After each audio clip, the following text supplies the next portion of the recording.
નમસ્કાર વિદ્યાર્થી મિત્રો, હું છું નિકુલ સિણોજિયા અને સ્વાગત છે આપ દરેકનું આપણી યુટ્યુબ ચેનલ પર. આપણે શરૂ કરવા જઈ રહ્યા છીએ ધોરણ 9ની અંદર વિજ્ઞાન અને ટેકનોલોજીની અંદર પ્રકરણ નંબર 8, જેનું નામ છે ગતિ, એટલે જેને કહેવાય મોશન. હવે વિદ્યાર્થી મિત્રો, ઘણા બધા વિદ્યાર્થીઓનો પ્રશ્ન હતો, એટલા માટે આપણે ધોરણ 9ના વિડીયો લેક્ચર પણ શરૂ કરેલા છે. જેમાં તમને ખૂબ મજા આવશે અને આ ફક્ત ધોરણ 9ના વિદ્યાર્થીઓને ધ્યાનમાં લઈને જ નહીં, પરંતુ ધોરણ 9, 10 અને 11ના તમામ વિદ્યાર્થીઓને ધ્યાનમાં લઈ અને આ વિડીયો લેક્ચર છે બનાવવામાં આવી રહ્યા છે. હવે બીજી એક વસ્તુ તમને કહી દઉં કે 9મું ધોરણ જે છે આપણી એનસીઈઆરટીના બુક મુજબ, તો 9મું ધોરણ જે છે એ સીધું 11મા ધોરણ સાથે કનેક્ટેડ છે અને 10મું ધોરણ છે સીધું 12મા ધોરણ સાથે.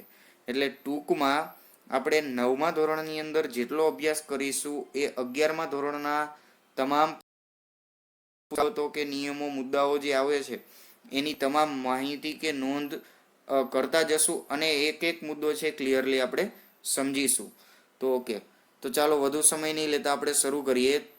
પ્રકરણ નંબર 8, મોશન, ગતિ. હવે વિદ્યાર્થી મિત્રો, એક પ્રશ્ન છે સૌથી પહેલા જ કે ભાઈ ગતિ એટલે શું? સૌથી પહેલા આપણા મગજમાં પણ પ્રશ્ન ઉદ્ભવે કે ગતિ એટલે શું, કે ગતિ કોને કહેવાય, કે ખરેખર કોઈ પણ પદાર્થ ગતિ કરે છે એવું આપણે ક્યારે કહી શકીએ? તો આપણે જાણીએ છીએ કે કોઈ પણ વસ્તુ કે પદાર્થ છે, દાખલા તરીકે ક્રિકેટનો બોલ છે આપણા હાથમાં હોય તો એને આપણે એક જગ્યાએ રાખીએ તો એ સ્થિર છે, પણ જો એને ફેંકવામાં આવે તો એ ગતિ કરે છે. આપણે એવું નોર્મલી ભાષામાં આપણે કહીએ છીએ. પરંતુ ખરેખર શું તમે જાણો છો કે પૃથ્વી પરની તમામ વસ્તુઓ, પૃથ્વી પરની જ નહીં પરંતુ આખા બ્રહ્માંડની દરેકે દરેક વસ્તુઓ સતત ગતિમાં હોય છે ને? મજાની વાત. તો આપણને એમ થશે કે હું તો અહીંયા સ્થિર બેઠો છું, કે આપણે તો સ્થિર બેઠા છીએ, તો આપણે કઈ રીતે ગતિ કરતા હોઈએ? તો હા, આવા જ ઘણા બધા જે પ્રશ્નો ઉદ્ભવે એનું સોલ્યુશન મેળવવા માટે આપણે સૌ પ્રથમ આપણને આપેલી જે પ્રસ્તાવના છે એ પ્રસ્તાવનાની આપણે માહિતી મેળવી લઈએ. તો સૌથી પહેલા તો આપણે જાણીએ છીએ મુજબ કે આપણે આપણા રોજબરોજની જે જીવનની પ્રક્રિયાઓ હોય એની અંદર ઘણી બધી વસ્તુઓ આપણને જોવા મળતી હોય, તો આપણે જોઈએ તો આપણને એમ લાગે સ્થિર છે અને ઘણી બધી વસ્તુઓ ગતિમાં જોવા મળે છે. દાખલા તરીકે તમને કહું તો આપણે આકાશમાં જોઈએ તો પક્ષીઓ ઉડે છે, માછલીઓ તરે છે, બરાબર, તો એ ગતિમાં લાગે છે. પછી આપણા શરીરની અંદર રુધિર છે તો એ પણ આપણે ભણીએ છીએ, જાણીએ છીએ કે સતત પરિભ્રમણ કરે છે શિરાઓ અને ધમનીઓની અંદર. પછી રસ્તા ઉપર આપણે જોઈએ તો વાહનો છે એ ગતિ કરે છે. પછી હવામાં રહેલા નાના નાના ધૂળના રજકણો, એટલે અણુ પરમાણુ સ્વરૂપના નાનામાં નાના જે કણો છે તો એ પણ ગતિ કરે છે. આ ઉપરાંત મોટા પદાર્થોની વાત કરીએ તો ગ્રહો, તારાઓ, આકાશગંગાઓ, આ બધા ગતિમાન જ છે. મતલબ કે દાખલા તરીકે ધારો કે આપણે એમ કહીએ કે આપણે ક્લાસરૂમમાં સ્થિર બેઠા છીએ, પરંતુ આપણે આપણું અવલોકન કરીએ છીએ કે આપણે આજુબાજુનું અવલોકન કરીએ તો આપણને લાગે કે આપણે સ્થિર છીએ. પરંતુ આપણે એ પણ જાણીએ છીએ કે 24 કલાક દરમિયાન આપણી પૃથ્વી છે પોતાની ધરી પર એક રાઉન્ડ પૂરો કરે છે, એટલા માટે આપણે એક દિવસ પૂરો થયો તેમ કહેવાય. તો ખરેખર પૃથ્વીની જે ગતિ છે, પૃથ્વી પોતાની ધરી પર જે ધરીભ્રમણ કરે છે, તો એની સાથે સાથે આપણે પણ ગતિ કરીએ છીએ એમ કહેવાય કે નહીં? છે ને મજાની વાત. તો હવે આપણે એમ કહી શકાય કે હા, આપણે પણ પૃથ્વીના ધરીભ્રમણ સાથે ગતિમાં છીએ. આવી જ રીતે પૃથ્વી એક દિવસ મતલબ 24 કલાકમાં એક ચક્ર પૂરું કરે છે, એટલા માટે દિવસ અને રાત થાય છે અને 24 કલાક જેટલો સમય લાગે છે. આવી જ રીતે પૃથ્વી છે તો પૃથ્વી પોતે પોતાની ધરી પર ફરે છે, એ ઉપરાંત સૂર્યની આસપાસ પણ એક ચક્ર પૂરું કરતા તેને 365 દિવસ જેટલો સમયગાળો લાગે છે. અને એટલા માટે આપણે એ જે સમયગાળો છે એને આપણે એક વર્ષ ગણીએ છીએ. આ બધી માહિતી આપણે જાણીએ છીએ. તો હવે અહીંયા કહેવાનો મતલબ એ છે કે આપણી પૃથ્વી, આપણે તમામ ગતિમાં તો છીએ. ચાલો, પૃથ્વી સૂર્યની આસપાસ ફરે છે, તો આવી જ રીતે બધા ચંદ્ર છે તો ચંદ્ર પૃથ્વીની આસપાસ પરિભ્રમણ કરે છે. તો આવી રીતે આપણું આખું સૂર્યમંડળ છે એ સતત ગતિમાં હોય છે, તમામ પદાર્થો. તો આપણને એમ થાય સૂર્ય જે છે કેન્દ્રમાં રહેલો, તો એ કઈ રીતે ગતિ કરે? તો તો સૂર્ય પણ આ બ્રહ્માંડની અંદર એક જાણવા જેવી બાબત તમને કહી દઉં કે આ બ્રહ્માંડની અંદર ખાલી આપણું એક જ સૂર્યમંડળ નથી, આવા અનેક સૂર્યમંડળો આવેલા છે અને આવા અનેક સૂર્યમંડળો ભેગા મળી અને આકાશ ગંગાઓ બને છે, ગેલેક્સીઓ જેને કહીએ છીએ આપણે. તો આ જે સૂર્યમંડળ છે એ સૂર્યમંડળ આખી ગેલેક્સીમાં ચક્ર મારે છે, મતલબ કે આખી ગેલેક્સીમાં એ રાઉન્ડ મારે છે કે ગતિમાં રહે છે. એટલે ટૂંકમાં તમને કહું તો આપણે આજુબાજુમાં જોવા મળતા તમામ પદાર્થોથી માંડી અને પૃથ્વી પરના તમામ પદાર્થો કે બ્રહ્માંડના તમામ પદાર્થો સતત ગતિમાં હોય છે. તો હવે આપણને પ્રશ્ન અહીંયા એ થાય કે હવે આ ગતિ એટલે શું?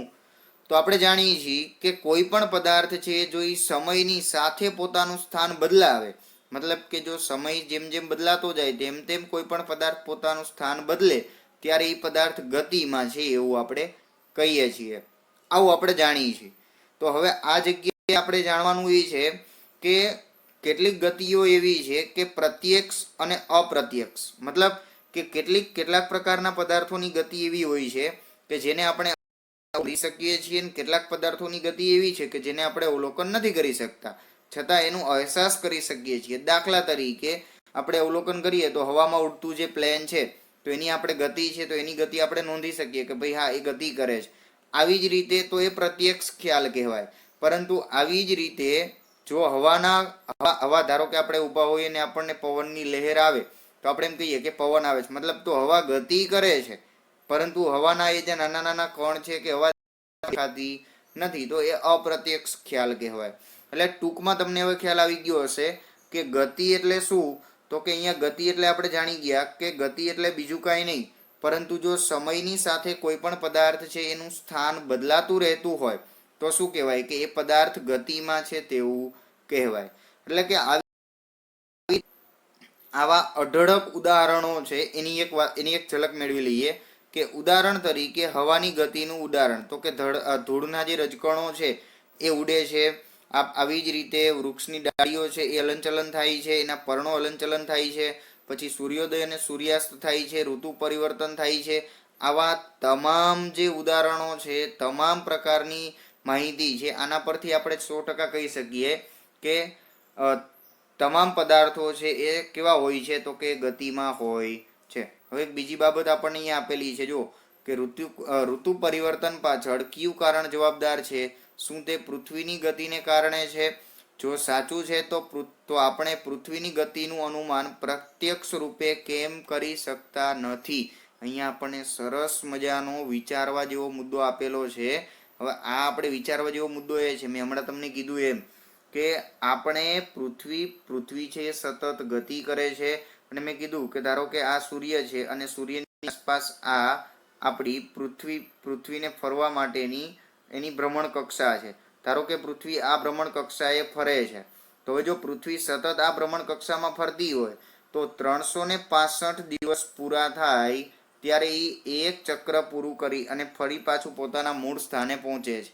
તો હવે ધીમે ધીમે જેમ એ પોતાની ધરી પર અને આ સૂર્યની ભ્રમણ કક્ષામાં ફરતી રહે છે તેમ તેમ દિવસો બદલાતા જાય છે, દિવસો બદલાય છે તેમ તેમ આપણે કહીએ છીએ ને કે શિયાળો, ઉનાળો, ચોમાસું, તો આ ઋતુઓ છે એ પણ ઋતુ પરિવર્તન પાછળ પણ શું જવાબદાર છે?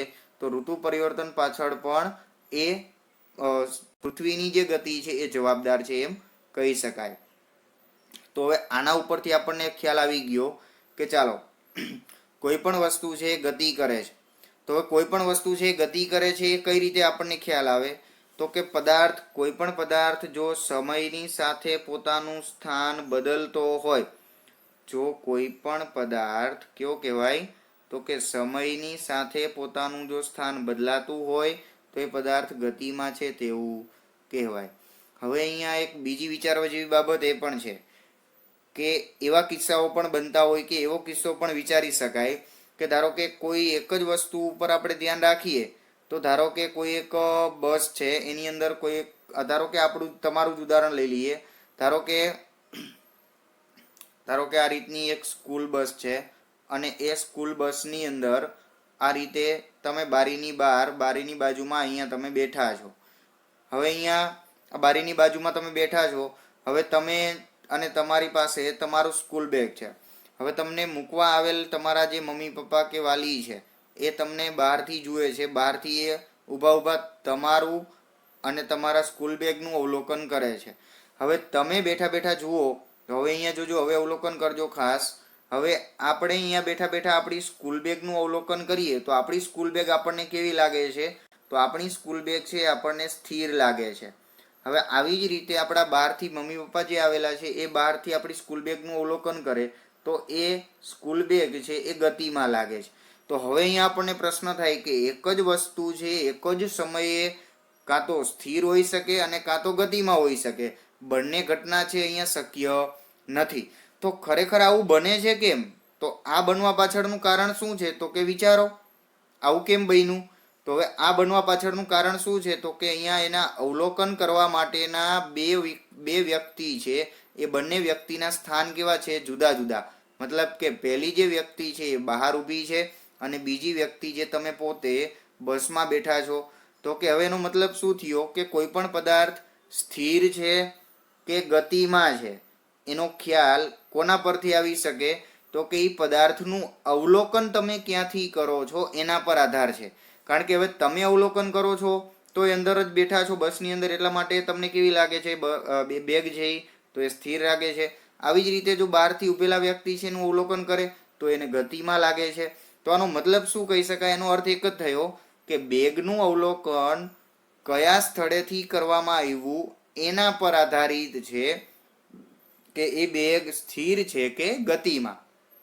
એટલે આપણે અહીંયા એક બાબત છે એની નોંધ કરવાની કે કોઈ પણ પદાર્થનું અવલોકન કયા સ્થળેથી કરવામાં આવે છે એના પર એ પદાર્થ સ્થિર છે કે ગતિમાં છે એનો આધાર રહેલો છે.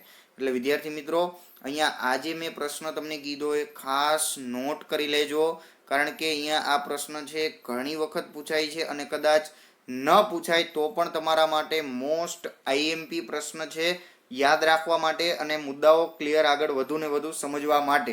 કારણ કે 11 સાયન્સની અંદર આ જે કોન્સેપ્ટ છે શરૂઆતમાં જ કામ આવવાનું છે.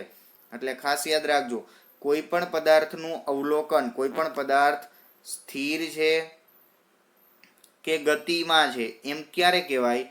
તો કે પદાર્થનું અવલોકન કયા સ્થળેથી કરવામાં આવે છે એના પર એનો આધાર રહેલો હોય છે. બરાબર? એટલે ખાસ યાદ રાખજો. તો ચાલો આપણે ઘણી બધી બાબતોની ચર્ચા કરી લીધી, ઘણી બધી માહિતી મેળવી લીધી. હવે જોઈએ કે ચાલો ગતિ એટલે શું? તો ગતિ વિશેની આપણે 2-3 બાબતોની ચર્ચા કરી ગયા. ટૂંકમાં કહી દઉં કે આપણે જાણ્યું કે તમામ પદાર્થો ગતિ કરે છે, મતલબ કે તમામ પદાર્થો ગતિમાં હોય છે. બીજું કે ગતિ કરવા માટે પદાર્થનું સમયની સાથે સ્થાન બદલાતું હોવું જરૂરી છે. એટલે કે કોઈ પણ પદાર્થ જ્યારે સમય સાથે સ્થાન બદલે ત્યારે એ ગતિમાં છે એવું કહેવાય. હવે ત્રીજું કે પદાર્થ સ્થિર છે કે ગતિમાં છે એ કઈ રીતે કહી શકાય?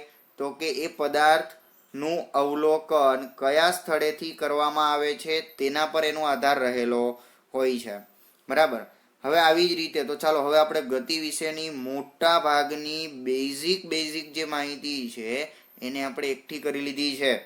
હવે વાત કરવાની છે આપણે ગતિના પ્રકારોની. તો હવે વિદ્યાર્થી મિત્રો, ગતિ છે ઘણા બધા પ્રકારની હોય છે. દાખલા તરીકે તમે સીધા રસ્તા પર ચાલતી જે સાયકલ કે બાઇક હોય તો એની તમે ગતિનું અવલોકન કરો તો એ સુરેખ પથ પર ગતિ કરે છે તેમ કહેવાય. પછી આવી જ રીતે આપણે એના ટાયરનું અવલોકન કરો, મતલબ કે એનું જે પૈડું છે તો એ જે ફરે છે તો એ ચક્ર ગતિ કરે છે, વર્તુળાકાર માર્ગમાં ફરે છે, ચક્ર ગતિ કરે છે એમ કહેવાય. પછી આવી જ રીતે અસંખ્ય પ્રકારની, મતલબ કે ઘણી બધી ગતિઓ છે. આપણે બગીચામાં ગયા હોય અને બગીચાની અંદર તમે જુઓ તો બગીચાની અંદર બાંધેલા જે હિંચકાઓ હોય તો એ હિંચકા છે, તો દાખલા તરીકે આ ધારો કે આ હિંચકો છે તો આ હિંચકો છે આ બાજુએથી આ બાજુએ ગતિ કરતો હોય તો આ જે ગતિ કરે છે તો આને દોલિત ગતિ કહેવાય.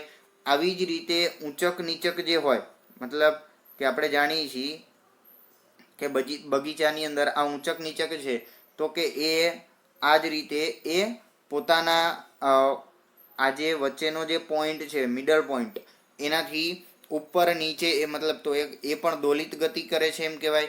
તો ઘણા બધા પ્રકારની ગતિઓ છે, એમાંથી આપણે આ ચેપ્ટરની અંદર એક જ ગતિનો અભ્યાસ કરવાનો છે વ્યવસ્થિત સંપૂર્ણપણે. હવે એની વાત કરી લઈએ. તો કે વસ્તુઓ છે, ઘણી બધી વસ્તુઓ છે સીધી રેખામાં ગતિ કરે, ઘણી બધી છે વર્તુળાકાર પથ પર ગતિ કરતી હોય, ચાક ગતિ કરે છે, કંપન ગતિ મતલબ આપણે જે અવાજ નીકળે છે, તમે કદાચ આવો વોઇસ ઓવર કદાચ જોયું હોય તમે, તો આ જે છે એ કંપન ગતિ કહેવાય. બરાબર. પછી આવી જ રીતે આપણે જાણીએ છીએ કે આવી ઘણા બધા પ્રકારની ગતિ છે એનો સમાવેશ થાય છે. પરંતુ આપણે સૌથી પહેલા અને આપણે આ આખા ચેપ્ટરની અંદર આપણે સુરેખ પથ પર ગતિનો અભ્યાસ કરવાનો છે અને એના સમીકરણો મેળવવાના છે, આલેખ પરથી માહિતી સમજવાની છે, સૂત્રો સાબિત કરવાના છે. ખૂબ મજાનો ટોપિક છે, ખૂબ મજાની બાબતો છે, એની આપણે ચર્ચા કરવાની છે, એના વિશે આપણે અભ્યાસ કરવાનો છે. અને આપેલી જે પ્રવૃત્તિ છે, આપણે જે સમજી ગયા એ મુદ્દો ક્લિયર કરવા માટે એને આપણે ફટાફટ જોઈ લઈએ.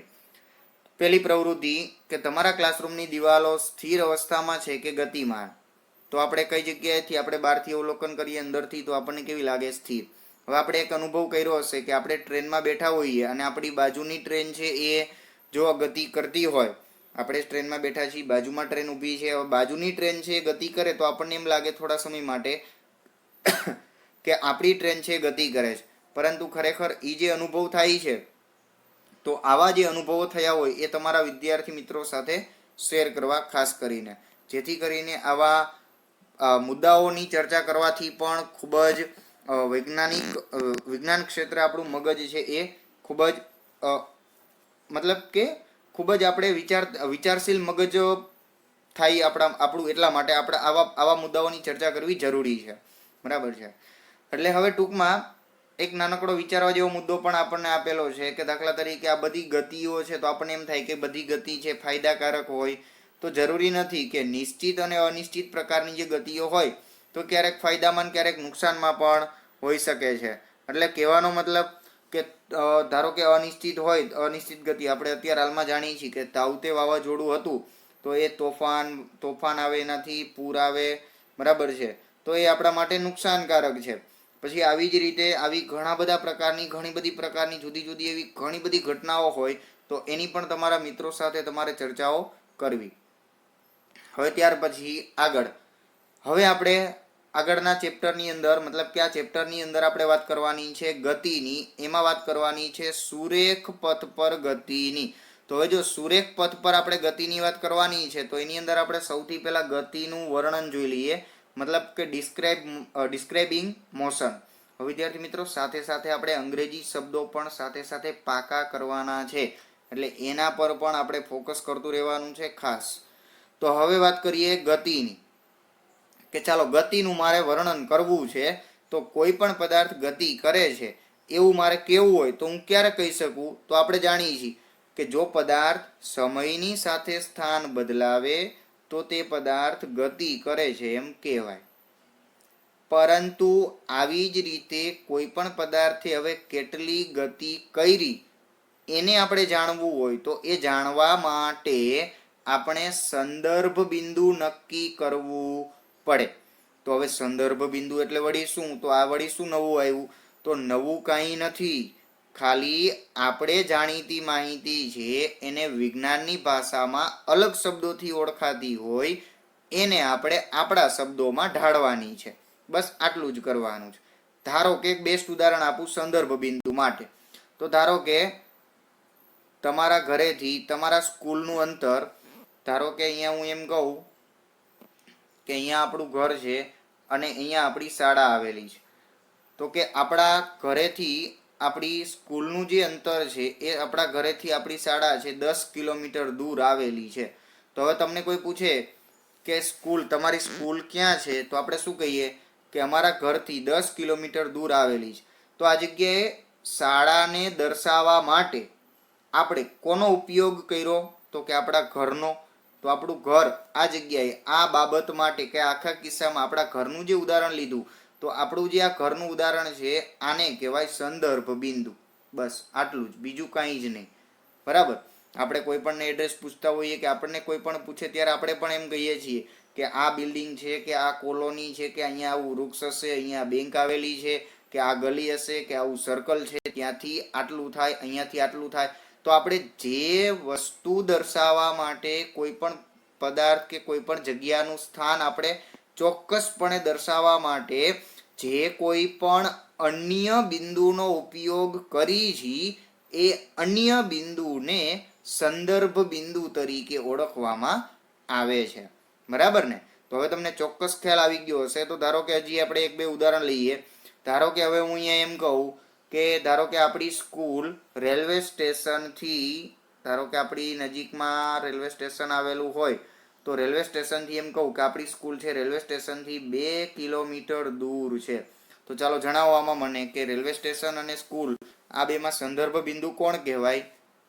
સરસ, કોણ હશે? Railway station.